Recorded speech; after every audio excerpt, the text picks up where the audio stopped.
भरत पूछे के कही से राम भैया कहाँ हो। भरत पूछे के कही से राम भैया गईले तोहर 14 बरस बनवा में।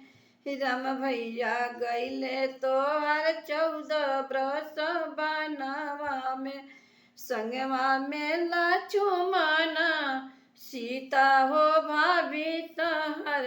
राम भरत पूछे के कही से राम भैया कहाँ हो। भरत पूछे के कही से 14 बरस के हम मंगनी मंगनवा हो। 14 बरस के हम मंगनी मंगनवा हो। 14 बरस के भरत तोहरा के राज हो। भरत पूछे के कही से राम भैया कहाँ हो। भरत पूछे के कही से घरवा दुआरवा हमर सुन जे लागेला। घरवा दुआरवा हमर सुन जे लागेला। सुना ही लागे हमर राम रसोई हो। भरत पूछे के कही से राम भैया कहाँ हो। भरत पूछे के कही से राम भैया कहाँ हो।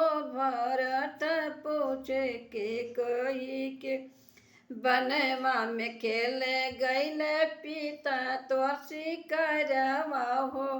बनवा में खेले गईले पिता तो शिकारवा हो। ओही में बचन आपन ओही में बचन आपन गईल नहारी हो। भरत पूछे के कही से राम भैया कहाँ हो। भरत पूछे के कही 14 बरसवा भरत तोहरा के राजो मंगनी। 14 बरसवा भरत तोहरा के राजो मंगनी। सिंहासन पर हो का नाही तुह ब्रिजमान हो। भरत पूछे के कही से भरत भैया कहाँ हो। राम जी कहाँ हो। भरत पूछे के कही से 14 बरसवा उनके बनवा के मांगिले। 14 बरसवा उनके बनवा के मांगिले।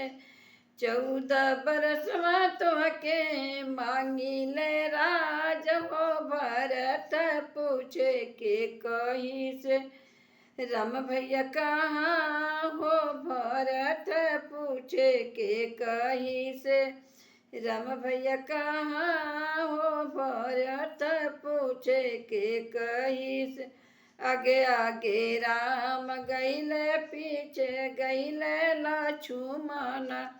आगे आगे राम गईले पीछे गईले लक्ष्मण। ओकरा पीछे चली गईली भाभी तोहार। भरत पूछे के कही से राम भैया कहाँ हो। भरत पूछे के कही से राम भैया कहाँ हो। भरत पूछे के कही से कवन सलाह तोहके दिहले के कही हो। कवन सलाह तोहके दिहले हो के कही हो। राम के कैलो तू राम के कैलो तू आजू बनवास हो। भरत पूछे के कही से पिताजी हमार हो। भरत पूछे के कही से 14 बरस राम बना के गईलन। तड़पी तड़प के राजा प्राण निकल नहीं। तड़पी तड़प की पिता प्राण निकलयो। धरती पे मूर्छे गिरी गैल पितायाज हो। भरत पूछे के कही से राम जी कहाँ हो। भरत पूछे के कही के कवन ये पापिन तो के दिहल सलावा हो।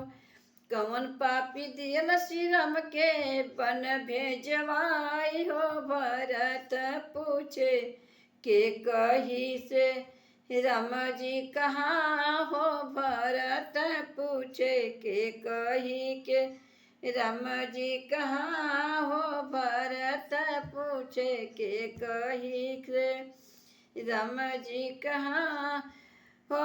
संसार में तोहार हो कोई नाही नाम राखी। संसार में केहू हो नाम तोहर नाही लियो। केहू नाही लड़की नाम धरिए आज हो। भरत पूछे के कही से बेटा के कैली बनवास हो। भरत पूछे के कही से राम जी कहाँ हो। भरत पूछे के कही से राम जी कहाँ